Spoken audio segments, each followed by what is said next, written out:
Very very good evening. कैसे हैं आप लोग? Most welcome. आज की क्लास की शुरुआत करेंगे। आप जानते हैं कि हम लोग 125 नंबर क्वेश्चन तक देख चुके हैं। आज 126 नंबर से शुरुआत होगी, ठीक है। और देखें, आप जानते हैं कि G20 की अध्यक्षता भारत को मिली हुई है इस साल की, और भारत कल और परसों G20 की अध्यक्षता की जो मेन कॉन्फ्रेंस और मीटिंग होने वाली हैं वो कल 9 और 10 को होंगी। तो आज मैंने इस पर एक वीडियो बना रखा है, आप लोग जाकर YouTube पर उसको देख सकते हैं मेरे चैनल पर। आइए चलते हैं, आज की क्लास की शुरुआत करते हैं। पहला प्रश्न है 126 नंबर क्वेश्चन। दक्षिण भारत के मंदिरों के आकर्षक द्वार क्या कहलाते हैं? क्या शिखर कहलाते हैं, गोपुरम, देवालय, मंडपम, या उपरोक्त में से कोई नहीं, या एक से अधिक? तो आपको मैं बताता चलूँ, दक्षिण भारत के जो द्वार हैं, जो बहुत ही हैवी बड़े स्तर पर बनाए जाने वाले द्वार हैं, कई बार वो मंदिरों से भी ऊंचे होते हैं, तो उसे हम बोलते हैं gopuram. Option B is right. आइए डिटेल देखते हैं थोड़ा सा इस प्रश्न का। तो देखिए, दक्षिण के मंदिरों के आकर्षक द्वार गोपुरम कहलाते हैं। पांड्यों चोलों के राज्यकाल में द्रविड़ शैली पनपती रही, और पांड्य काल में मंदिर छोटे होते थे, किंतु उनके प्रांगण के चारों ओर अनेक प्राचीर बनाए जाते थे। प्राचीर दैट मीन्स दीवार, और इनके प्रवेश द्वार, जिन्हें गोपुरम कहा जाता था, भव्य, विशाल और प्रचुर मात्रा में शिल्पकारिता से अलंकृत होते थे। और साथ ही चोलकालीन वास्तुकला की विशेषता मंदिर नहीं अपितु क्या है, गोपुरम ही है। मंदिर नहीं है चोलकालीन वास्तुकला की मुख्य विशेषता, बल्कि गोपुरम है। यानी मंदिर के जो द्वार बनाए जाते थे बहुत ही हैवी और बहुत ही ज़्यादा इंस्क्रिप्टेड बनाए जाते थे, शिल्प कला से युक्त बनाए जाते थे। 27 नंबर क्वेश्चन की तरफ चलिए। तो देखिए, यहाँ से शुरुआत होती है मध्यकाल की, और हम लोग मध्यकाल पर प्रवेश कर रहे हैं। हमने एंशिएंट इंडिया के पूरे सारे प्रश्नों को देख रखा है। आइए चलते हैं आज की क्लास की पहले प्रश्न से, यहाँ से करते हैं मध्यकालीन भारत की शुरुआत। पहला प्रश्न है, गुलाम वंश का प्रथम शासक कौन था? तो क्या इल्तुतमिश, कुतुबुद्दीन ऐबक, रजिया या बलबन था? तो गुलाम वंश का हम सभी जानते हैं, सिंपल सा प्रश्न है, कुतुबुद्दीन ऐबक था। और ये प्रश्न 2005 और 2011 में पूछा जा चुका है। तो आइए चलते हैं, थोड़ा डिटेल देखते हैं। तो भारत में गुलाम वंश का प्रथम शासक कुतुबुद्दीन ऐबक 1206 से 1210, यानी 4 साल का उसका शासनकाल भारत में था। और वह ऐबक था, वह क्या था, वो तुर्क जनजाति का था। और देखिए, बचपन में उसे निशापुर के काजी फखरुद्दीन अब्दुल अजीज कुकी ने एक दास के रूप में खरीदा था। काजी ने उसका उचित ढंग से देखभाल की और सभी शिक्षाओं से पूर्ण कराया। ऐबक बचपन से ही अति सुरीले स्वर में कुरान पढ़ता था, जिस कारण वह कुरान ख्वां यानी कुरान का पाठ करने वाला के नाम से प्रसिद्ध हो गया। और बाद में वो निशापुर से गजनी लाया गया। गजनी दैट मीन्स अफगानिस्तान वाला क्षेत्र। और वहाँ जहाँ उसे गोरी ने खरीद लिया, अपनी प्रतिभा, लगन और ईमानदारी के बल पर शीघ्र ही ऐबक ने गोरी का विश्वास प्राप्त कर लिया, और गोरी ने उसे अमीर आखूर, कौन से पद, अमीर आखूर के पद पर प्रोन्नत कर दिया। और यहीं से उसके जीवन का एक नया अध्याय आरंभ होता है, और वह दिल्ली का पहला तुर्क शासक बना। यद्यपि वह लाहौर से ही शासन करता था। तो ये बहुत इंपॉर्टेंट बात है, कई बार यहाँ से पूछता है कि कुतुबुद्दीन ऐबक का शासन कहाँ से होता था, कहाँ से वो करता था? तो लाहौर से करता था, दिल्ली से करता नहीं था, भले वो दिल्ली का शासक बन बैठा था। उसी को भारत में तुर्की राज्य का संस्थापक भी माना जाता है। और देखिए, गोरी की मृत्यु के बाद लाहौर के नागरिकों द्वारा आमंत्रित करने पर वहाँ पहुंचकर शासन सत्ता अपने हाथ में ले लिया उसने। और यद्यपि उसने अपना राज्याभिषेक गोरी की मृत्यु के 3 माह पश्चात जून 1206 में कराया। और ऐबक ने कभी सुल्तान की उपाधि उसने धारण नहीं की। उसने केवल मलिक और सिपह सालार की पदवियों से ही अपने आप को संतुष्ट रखा। और देखें, गोरी के उत्तराधिकारी गियासुद्दीन द्वारा मुक्ति पत्र प्राप्त करने के बाद, गोरी का जो उत्तराधिकारी था गियासुद्दीन, उसके द्वारा मुक्ति पत्र प्राप्त करने के बाद नियम पूर्वक 1208 में ऐबक को दास्ता से क्या कर दिया गया, मुक्त कर दिया गया। अब देखिए दूसरा प्रश्न। तो देखिए, ऐबक, कुतुबुद्दीन ऐबक की राजधानी, अभी आपने देखा, ज़्यादा पढ़ने की ज़रूरत नहीं, लाहौर थी, ठीक है। नेक्स्ट देखिए, 2.5 दिन का झोपड़ा। तो 2.5 दिन का झोपड़ा क्या है? तो 2.5 दिन का झोपड़ा पहले कुछ और था, बाद में ये लोग इस्लाम में ये मुस्लिम हैं, इन तुर्क लोग, ये लोग आने के बाद उसे मस्जिद बना देते हैं। और 2.5 दिन का झोपड़ा मतलब 2.5 दिन में उस जो हिंदू स्कल्पचर था, हिंदू जो क्षेत्र था उसको इन्होंने चेंज करते हुए 2.5 दिन का झोपड़ा मस्जिद बना दिया। आइए डिटेल देखते हैं, यहाँ पर आपको मिल जाएगा। तो देखिए, अपनी उदारता के कारण कुतुबुद्दीन ऐबक इतना अधिक दान करता था कि उसे लाख बख्श यानी लाखों का दान देने वाला के नाम से जाना जाता है। फरिश्ता के अनुसार यदि व्यक्ति किसी की दानशीलता की प्रशंसा करते थे तो उसे अपने युग का ऐबक कहे पुकारते थे, और इसकी उपाधि अभी हमने देखा था कुरान ख्वां के नाम से भी इसे जानते थे। और ये जो है, जो 2.5 दिन का झोपड़ा है, ये 2.5 दिन का झोपड़ा पहले हिंदू स्थापत्य था, ठीक है, उसको तोड़कर इन्होंने मस्जिद बना दिया था। आगे बढ़ते हैं और देखते हैं, थोड़ा सा और आगे बढ़ते हैं। तो देखिए, साहित्य से प्रेम, अनुराग मीन्स प्रेम, मेरा नाम आ गया यहाँ पर। तो साहित्य से अनुराग था और स्थापत्य कला में भी रुचि थी। तत्कालीन विद्वान हसन निजामी और तत्कालीन जो विद्वान है हसन निजामी और फ़क्र मुदब्बिर को उसका संरक्षण प्राप्त था, और ऐबक को अपने ग्रंथ समर्पित किए थे उसने। और देखें, हसन निजामी ने ताजुल मासिर नाम से रचना की, और ऐबक ने दिल्ली में कुव्वतुल इस्लाम और अजमेर में 2.5 दिन का जो झोपड़ा अजमेर में इसको नामक मस्जिदों का निर्माण करवाया। और देखिए, उसने दिल्ली में स्थित कुतुब मीनार का निर्माण कार्य प्रारंभ किया, इसे इल्तुतमिश ने पूरा करवाया था। निर्माण कार्य पूरा नहीं करवा पाया, शुरू करवाया और इसके बाद उसकी डेथ हो गई। तो देखिए, यहाँ पर 2.5 दिन के झोपड़े के बारे में नहीं दे रखा है, लेकिन वास्तव में वो हिंदू स्कल्पचर था। आगे बढ़ते हैं, क्वेश्चन हमारे पास है चौथा। तो देख, कुतुब मीनार किसके द्वारा पूरा कराया गया? अभी आपने देखा, इल्तुतमिश द्वारा पूरा करवाया गया, शुरुआत करवाई कुतुबुद्दीन ऐबक ने। आगे बढ़ते हैं, क्वेश्चन है चौथे के बाद पांचवा। तो देखिए, भारत में मोहम्मद गोरी ने किसको प्रथम अक्ता या इक्ता प्रदान किया था? किसको? ताजुद्दीन यल्दौज को, कुतुबुद्दीन ऐबक को, शमसुद्दीन इल्तुतमिश को, या नासिरुद्दीन कुबाचा को? तो इस प्रश्न के आंसर को देखेंगे तो बी ऑप्शन इज राइट, यानी कुतुबुद्दीन ऐबक को। देखिए, गोरी की विजयों के बाद शीघ्र ही उत्तर भारत में अक्ता प्रथा स्थापित हो गई।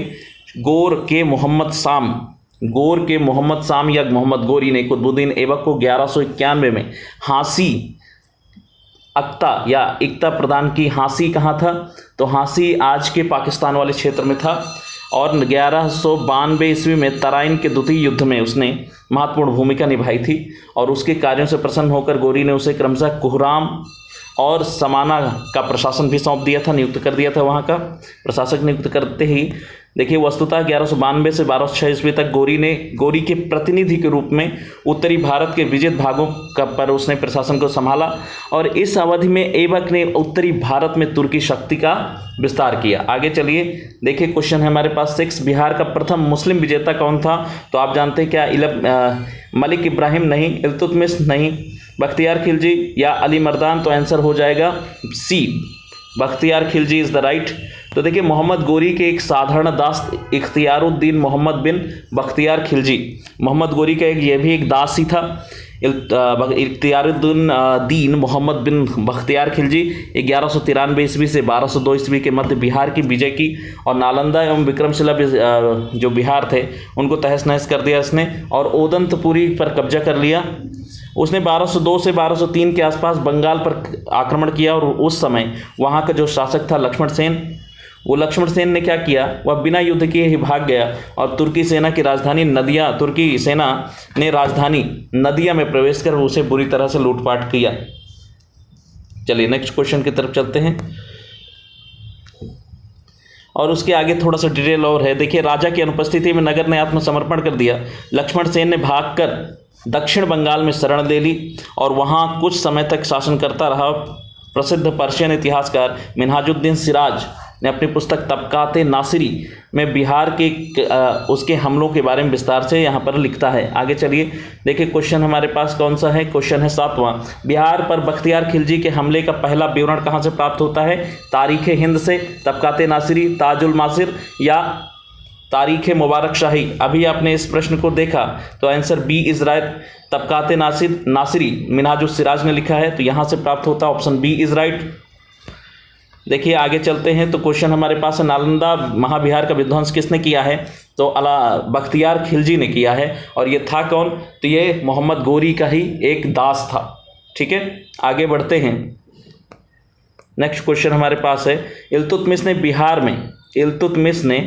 बिहार में प्रथम सूबेदार नियुक्त किया था किसे? एवाज को, अली मर्दान को, नासिरुद्दीन महमूद को या फिर मलिक जानी को? तो आप देखेंगे कि इल्तुतमिश ने किसे नियुक्त किया था? तो मलिक जानी को इसने नियुक्त किया था। Option D is right. तो 1225 ईस्वी में इल्तुतमिश ने बिहार शरीफ एवं राढ़ पर अधिकार कर राजमहल की पहाड़ियों पर तेरिया गढ़ी के समीप हिसामुद्दीन एवाज को पराजित कर दिया उसने, और एवाज ने इल्तुतमिश की अधीनता को स्वीकार कर लिया और इल्तुतमिश ने एवाज के स्थान पर मलिक जानी को बिहार का सूबेदार नियुक्त कर दिया। ये प्रश्न बहुत महत्वपूर्ण है बिहार बीपीएससी को देखते हुए। आगे देखिए, तो देखिए नेक्स्ट क्वेश्चन 10वां है, वह प्रथम मुस्लिम शासक कौन था जिसने शासन के सिद्धांत थ्योरी ऑफ किंगशिप को राजाओं के ईश्वरीय अधिकार सिद्धांत थ्योरी ऑफ डिवाइन राइट के समान प्रतिपादित किया? कौन है? तो ऐबक, इल्तुतमिश, बलबन, अलाउद्दीन खिलजी या ऊपर में से कोई नहीं। तो वो कोई और नहीं बल्कि बलबन था। और बलबन कहता है कि जब भी मैं किसी नीच कुल वाले व्यक्ति को देखता हूं तो मेरा हाथ मेरी तलवार की तरफ अपने आप चला जाता है। ये बलबन की लाइन है। और उसने थ्योरी ऑफ किंगशिप दिया, ईश्वरीय शासन का सिद्धांत, और उसी ने सिजदा और पाबोस प्रथा भी शुरू की थी। ठीक है, आगे चलिए। तो ऑप्शन सी इज राइट। और आगे चलते हैं, हम लोग देखते हैं इस बलबन के बारे में थोड़ी सी डिटेल और। तो देखिए, बलबन प्रथम मुस्लिम शासक था जिसने शासन के सिद्धांत को राजाओं के ईश्वरीय अधिकार के सिद्धांत के समान प्रतिपादित किया, और उसके अनुसार सुल्तान पृथ्वी पर ईश्वर का प्रतिनिधि है, यानी नियाबत खुदाई है, और उसका स्थान किसके बाद है? पैगंबर के पश्चात है। राजा जिल्ले अल्लाह या इलाही, ईश्वर का प्रतिबिंब, और उसने पुत्र बुगरा खां, उसका बलबन का पुत्र था। सुल्तान का पद निरंकुशता का सजीव प्रतीक है। उसने पुत्र बुगरा खां से कहा था कि जो सुल्तान का पद है ये निरंकुशता का सजीव प्रतीक है। ठीक है, आगे चलते हैं। क्वेश्चन 11 नंबर है, और देखिए, लौह, रक्त और लौह की नीति किसने चलाई? दिल्ली सुल्तान कौन सा था? तो ये बलबन ही था। Option B is right. और देखिए, इसके विषय में बलबन ने काफ़ी समय तक मेहनत की, काफ़ी समय तक दूसरे राजाओं के साथ वो काम करता रहा, बाद में उसने शासन संभाला। तो देखिए, बलबन के विषय में कहा जाता है कि उसने रक्त और लौह की नीति अपनाई थी। बलबन के राजत्व सिद्धांत की दो महत्वपूर्ण विशेषताएं हैं। पहली है, सुल्तान का पद ईश्वर के द्वारा प्रदत्त है, और दूसरी बात है कि सुल्तान का निरंकुश होना आवश्यक है। उसके अनुसार सुल्तान पर पृथ्वी पर ईश्वर का प्रतिनिधित्व यानी नियामत खुदाई, और उसका स्थान पैगंबर के पश्चात है। सुल्तान का कार्य करने की प्रेरणा और शक्ति ईश्वर से प्राप्त होती है, और इस कारण जनसाधारण या सरदारों को उसके कार्यों की आलोचना करने का अधिकार नहीं है। आगे देखिए, 12 नंबर क्वेश्चन। तो देखिए, जब उसने राजत्व यानी किंगशिप प्राप्त किया तो वह अपने शरीयत के नियमों और आदेशों से पूर्णतः स्वतंत्र था। बर्नी ने यह कथन किस सुल्तान के लिए कहा है? कौन है जो शरीयत के नियमों और आदेशों से पूर्णतः स्वतंत्र था? क्या वो इल्तुतमिश है, अलाउद्दीन खिलजी है, बलबन है, या फिर मोहम्मद बिन तुगलक है? मोहम्मद तुगलक है। तो देखिए, इसका answer C is right. Ziauddin Barani कहते हैं कि अलाउद्दीन खिलजी के लिए कहा है ये बात कि अलाउद्दीन दिल्ली का पहला सुल्तान था जिसने धर्म पर राज्य का नियंत्रण स्थापित कर दिया। और अभी तक क्या होता था कि राज्य पर धर्म का नियंत्रण होता था, लेकिन अलाउद्दीन खिलजी ने इस पर दूसरा चेंज करते हुए धर्म पर राज्य का नियंत्रण स्थापित कर दिया। और इस संदर्भ में अपनी नीति की व्याख्या करते हुए वह स्वयं कहता है, क्या कहता है कि मैं नहीं जानता कि कानून की दृष्टि से क्या उचित है और क्या अनुचित। मैं राज्य की भलाई अथवा अवसर विशेष के लिए जो उपयुक्त समझता हूं उसी को करने की आज्ञा दे देता हूं। अंतिम न्याय के दिन मेरा क्या होगा मैं नहीं जानता। अलाउद्दीन ने राजपथ के विषय में बलबन के विचार को पुनः जीवित किया, और वह राजा की सार्वभौमिकता में विश्वास रखता था। ठीक है, जो पृथ्वी पर ईश्वर का प्रतिनिधि मात्र है, और उसने अपनी शक्ति की वृद्धि के विषय में खलीफा की अनुमति लेना आवश्यक नहीं समझा। इसलिए उसने खलीफा से अपने पद की मान्यता प्राप्त करने के संबंध में याचना भी नहीं की। और साथ ही देखिए,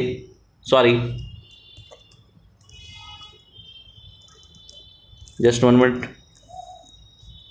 यस, तो देखिए, उसने क्या किया, खलीफा से अपने पद की मान्यता प्राप्त करने की याचना भी नहीं की और उसने अपने आप को यामिन उस खिलाफत नासिरी अमीर उल मुमनिन, देखिए उस समय ऐसी ही उपाधियां होती थी, तो ऐसे बड़ी सी उपाधि उसने वो किया। और इस प्रकार अलाउद्दीन दिल्ली का पहला सुल्तान था जिसने धर्म को राजनीति में हस्तक्षेप नहीं करने दिया। और साथ ही अलाउद्दीन उलेमा वर्ग के प्रभाव से भी मुक्त था। उलेमा जो है मुस्लिमों के विद्वान उलेमा कहलाते हैं। आगे चले, नेक्स्ट क्वेश्चन हमारे पास है, देखिए अलाउद्दीन खिलजी के प्रसिद्ध सेनापतियों में किसकी मंगोलों के विरुद्ध लड़ते हुए मृत्यु हो गई थी? क्या जफर खां की, अल्प खां, नुसरत खां या उलूग खां? तो आंसर हो जाएगा जफर खां की मृत्यु हुई थी। और आपको मैं ये बताता चलूँ, जो रानी पद्मिनी थी और उनके हस्बैंड थे, तो उनसे जो युद्ध हुआ था, गोरा और बादल वाला वार जो हुआ था, युद्ध हुआ था, उसमें भी जफर खान मेना सेनापति के रूप में काम किया था। तो आंसर ए इज़ राइट। देखिए अलाउद्दीन का प्रसिद्ध सेनापति जफर खां मंगोलों के विरुद्ध लड़ता हुआ मारा गया, जो अपने समय का श्रेष्ठ और साहसी सेनापति था। जफर खां के शौर्य और भारतीय सेना की दृढ़ता से मंगोल इतने प्रभावित हुए कि वे उसी रात 30 कोस पीछे हट गए और वापस चले गए। आगे चलिए, क्वेश्चन हमारे पास आ गया, देखिए उन्हीं रानी पद्मिनी से संबंधित आ गया। रानी पद्मिनी का नाम अलाउद्दीन की चित्तौड़ विजय से जोड़ा जाता है। उनके पति का क्या नाम था? क्या महाराणा प्रताप था, राजा मान सिंह था, रणजीत सिंह था या राणा रतन सिंह था? तो आपने मूवी देखा होगा, जिसने भी पद्मावती मूवी देखा होगा वो जानता होगा कि राणा रतन सिंह उनके हस्बैंड का नाम था, उनके पति का नाम था। और राणा रतन सिंह के 2 सेनापति थे, बादल और गोरा, ये 2 चाचा भतीजे थे और इन्होंने बहुत अच्छा युद्ध किया था। आइए चलते हैं, क्वेश्चन हम देखते हैं इसका डिटेल। तो देखिए, पद्मिनी की कहानी का आधार 1540 ईस्वी में लिखी गई मलिक मोहम्मद जायसी की पुस्तक पद्मावत है। और इसके अनुसार पद्मिनी चित्तौड़ के राणा रतन सिंह की अत्यंत सुंदर और विदुषी पत्नी थी। विदुषी मीन्स विद्वान। और अमीर खुसरो ने सुलेमान और रानी शैबा के प्रेम प्रसंग का उल्लेख अपने ग्रंथ में किया था। और उसने अपने संकेतों में अलाउद्दीन की समता सुलेमान से तथा पद्मिनी की तुलना शैबा से की। और देखिए, संभवतः इसी का आधार मानकर मलिक मोहम्मद जायसी ने पद्मावत की रचना की और राणा रतन सिंह की रानी पद्मिनी की कहानी बनी। ठीक है, ये आपने देख लिया। आगे चलिए, अमीर खुसरो ने यहाँ पर देखिए सुलेमानी और रानी साहिबा जो है वो उसका प्रसंग किया था, उसी को ध्यान में रखते हुए जायसी ने ये लिखा। आगे देखिए, क्वेश्चन है 15। तो देखिए, अलाउद्दीन खिलजी के आक्रमण के समय देवगिरी का शासक कौन था? क्या रामचंद्र देव, प्रताप रुद्र देव, मलिक काफूर या राणा रतन सिंह? तो देखिए, रामचंद्र देव देवगिरी का शासक था जब अलाउद्दीन खिलजी ने उस पर आक्रमण किया। Answer A is right. तो देखिए, अलाउद्दीन के आक्रमण के समय देवगिरी का शासक रामचंद्र देव था और 1296 में देवगिरी के शासक रामचंद्र देव ने अलाउद्दीन के सफल आक्रमण से बाध्य होकर उसे प्रतिवर्ष इलिचपुर की आय भेजने का वादा किया, परंतु 1305 ईस्वी और 1306 ईस्वी में उसने उस कर को दिल्ली नहीं भेजा और जिस कारण 1307 ईस्वी में अलाउद्दीन ने मलिक काफूर के नेतृत्व में, मलिक काफूर एक जो है थर्ड जेंडर था और इसका सेनापति था, अलाउद्दीन खिलजी का सेनापति था, के नेतृत्व में एक सेना देवगिरी पर आक्रमण करने के लिए भेजी और राजा रामचंद्र देव युद्ध में पराजित हुआ और उसने आत्मसमर्पण कर दिया। आगे चलिए, 16 नंबर क्वेश्चन पर आइए। देखिए, किस सुल्तान के काल में खालिसा भूमि अधिक पैमाने पर विकसित हुई? खालिसा भूमि मीन्स जिस पे खेती की जाती है वैसी भूमि।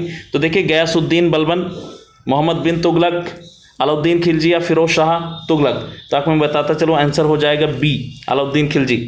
क्यों आंसर हो जाएगा बी? आइए डिटेल में देखते हैं क्यों हो जाएगा। तो ध्यान दीजिए, अलाउद्दीन की राजस्व और लगान व्यवस्था का मुख्य उद्देश्य शक्तिशाली और निरंकुश राज्य की व्यवस्था करना था, स्थापना करना था। और उसने उन सभी व्यक्तियों में से भूमि को क्या की, छीन ली जिन्हें वह मिल्क या राज्य द्वारा प्रदत्त संपत्ति, ईमान, इंतरात और पेंशन या वक्फ धर्मार्थ कार्य के लिए भूमि दी गई। तो उन सबसे भूमि क्या करते हैं, छीन लेते हैं, अलाउद्दीन छीन लेता है। और साथ ही फलतः खालिस भूमि अधिक मात्रा में, अधिक पैमाने पर विकसित हुई। आगे चलिए, अलाई दरवाजे का निर्माण किस सुल्तान ने करवा था? इल्तुतमिश, बलबन, अलाउद्दीन खिलजी या फिर फिरोज शाह तुगलक? तो देखिए, आप जानते हैं अलाई दरवाजे का निर्माण अलाउद्दीन खिलजी ने करवाया था। Answer C is right. देखिए, अलाई दरवाजे के बारे में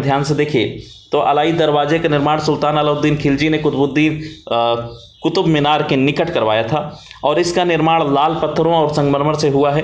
यह 1311 ईस्वी में बनकर तैयार हुआ और इल्तुतमिश के मकबरे की तरह इसमें भी चौकोर बड़ा कमरा है और जिसकी छत पर एक गुंबद है और इसके चारों ओर दीवारों में मेहराबदार प्रवेश द्वार है। मेहराब ऐसे बोलते हैं इस तरह के जो प्रवेश द्वार होते हैं, देखिए जो इस तरह के प्रवेश द्वार होते हैं घुमावदार, जैसे आपने हर जगह देखे होंगे जितनी इस्लामिक जो भी स्ट्रक्चर हैं उसमें आप देखेंगे इसी तरह के प्रवेश द्वार होते हैं, उन्हें ही मेहराब बोलते हैं। ठीक है, आगे चलिए। क्वेश्चन नंबर हमारे पास है 18। दिल्ली के किस सुल्तान ने सबसे पहले नहरों का निर्माण करवाया था? क्या फिरोज शाह तुगलक, इल्तुतमिश बलबन या फिर सिकंदर लोदी ने? तो आपको मैं बताता चलूँ, फिरोज शाह तुगलक काफ़ी फेमस है नहरों के निर्माण के लिए, तो आंसर ए इज़ राइट। देखिए फिरोज तुगलक का शासनकाल भारत में नहरों के सबसे बड़े जाल का निर्माण कराने के कारण प्रसिद्ध रहा है और सिंचाई की सुविधा के लिए उसने 5 बड़ी नहरों का निर्माण करवाया। फिरोज तुगलक उलेमा वर्ग की स्वीकृति के पश्चात हक ए शर्ब नामक सिंचाई कर लगाने वाला दिल्ली का प्रथम सुल्तान था। सिंचाई कर किसने लगाया? तो अलावा जो हमारे पास फिरोज तुगलक है उसने लगाया। उन किसानों को जो सिंचाई के लिए शाही नहरों का पानी प्रयोग में लाते थे, अपनी पैदावार का 1/10 यानी 1/10वां भाग सरकार को देना पड़ता था। आगे चलिए, क्वेश्चन हमारे पास कौन सा है? 19वां। देखिए फिरोज तुगलक द्वारा स्थापित दारुल शफा क्या था? एक दानशाला था, एक खैराती अस्पताल, एक पुस्तकालय या फिर तीर्थयात्रियों के लिए अतिथिगृह? तो दारुल शफा। तो आंसर देखेंगे बी इज राइट, यानी एक खैराती हॉस्पिटल था। और देखिए आंसर बी हो जाएगा। और देखिए एक बात और कही जाती है फिरोज शाह तुगलक के बारे में कि उसे जो वो होते हैं, क्या बोलते हैं इन्हें, दासों से इसको बड़ा लगाव था, इसलिए इसने दासों को, इसके शासनकाल में करीब इसके पास 1 लाख दास थे और उनके लिए इसने अलग से एक विभाग की स्थापना भी की थी। तो चलिए इस प्रश्न को देखते हैं डिटेल। राज्य के खर्च पर हज की यात्रा करने वाला पहला भारतीय शासक फिरोज शाह तुगलक था, क्योंकि इस्लामिक मान्यताओं में ऐसा माना जाता है कि आप अपने खर्चे से हज की यात्रा करें।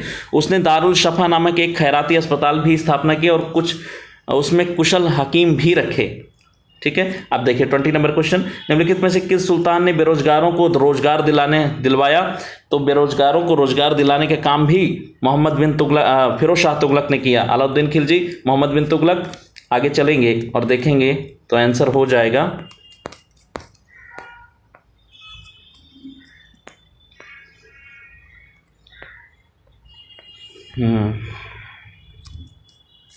क्या यहाँ से, ये देखें तो देखिए फिरोज तुगलक, तो answer C is right, Firoz Tughlaq. तो देखिए फिरोज शाह तुगलक ने सामान्य लोगों की भलाई के लिए कुछ कार्य किए। नियुक्ति के लिए एक रोजगार दफ्तर खोलकर तथा प्रत्येक मनुष्य के गुण और योग्यता की पूरी जांच पड़ताल करने के बाद यथासंभव अधिक से अधिक लोगों को नियुक्ति देकर उसने बेकारी की समस्या, बेरोजगारी की समस्या हल करने का प्रयास किया।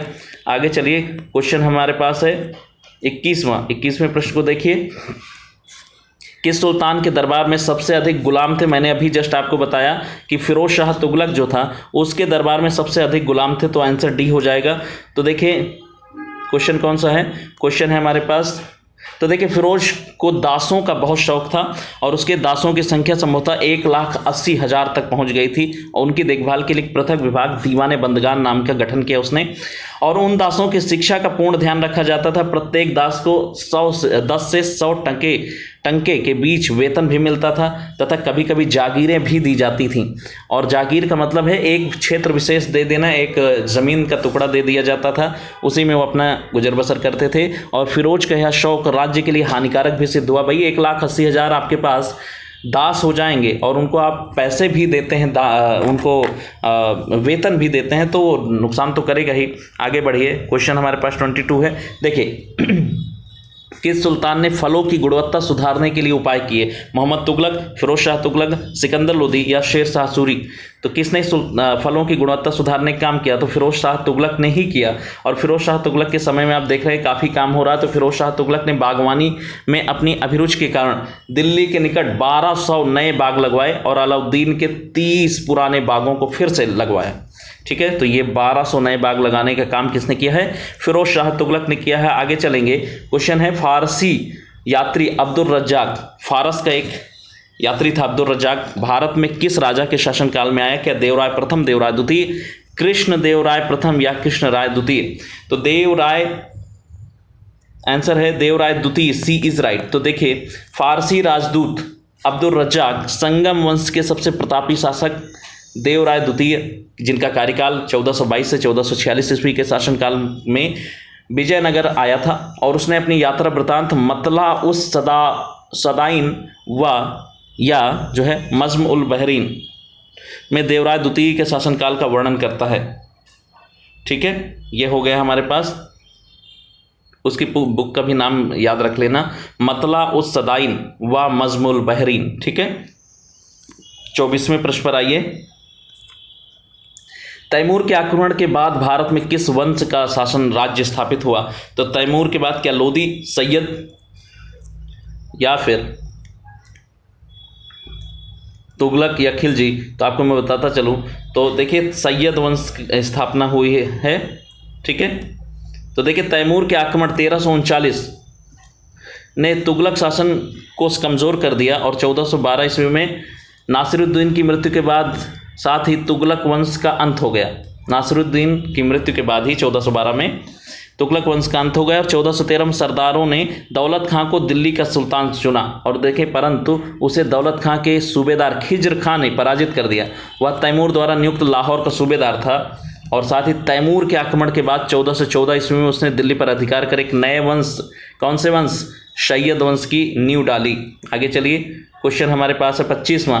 देखिए, किस सुल्तान ने एक नगर बसाया जहां अब आगरा है? किस सुल्तान ने एक नगर बसाया जहां अभी आगरा है? मोहम्मद बिन तुगलक, फिरोज शाह तुगलक, बहलोल लोदी या सिकंदर लोदी? तो आगरा को बसाने का जो श्रेय जाता है वो सिकंदर लोदी को जाता है, इसलिए आंसर डी इज राइट। आइए डिटेल देखते हैं। तो देखिए, 17 जुलाई 1489 को निजाम खां सुल्तान सिकंदर शाह के नाम से सिंहासन पर बैठा, और वह दिल्ली का निजाम खां जो है वो सुल्तान सिकंदर शाह के शासन के नाम से सिंहासन पर बैठा, और वह लोदी वंश का महानतम शासक था।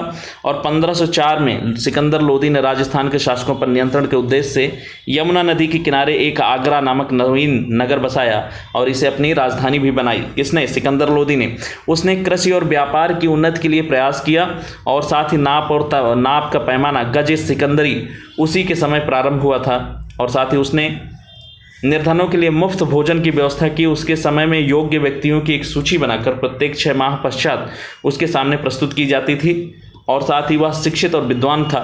उसके स्वयं के आदेश से एक आयुर्वेदिक ग्रंथ का फारसी में अनुवाद किया गया, जिसका नाम क्या है? फहरंगे सिकंदरी। तो आपसे ये प्रश्न पूछा जा सकता है कि फहरंगे सिकंदरी का संबंध किस चीज़ से है? तो आयुर्वेद से इस किताब का संबंध है। और देखिए, उसके समय में गायन की विद्या का श्रेष्ठ ग्रंथ कौन था? लज्जत सिकंदर शाही नाम की एक गायन विद्या यानी संगीत से संबंधित पुस्तक लिखी गई। सिकंदर लोदी शहनाई सुनने का बहुत शौकीन था उसने, और एक बात और कि वह गुलरुखी उपनाम से कविताएं भी लिखता था। ठीक है, तो ये हो गए हमारे 25 प्रश्न। आज यहीं तक, फिर 25 प्रश्न नेक्स्ट क्लास में। तब तक के लिए थैंक यू सो मच। जय हिंद।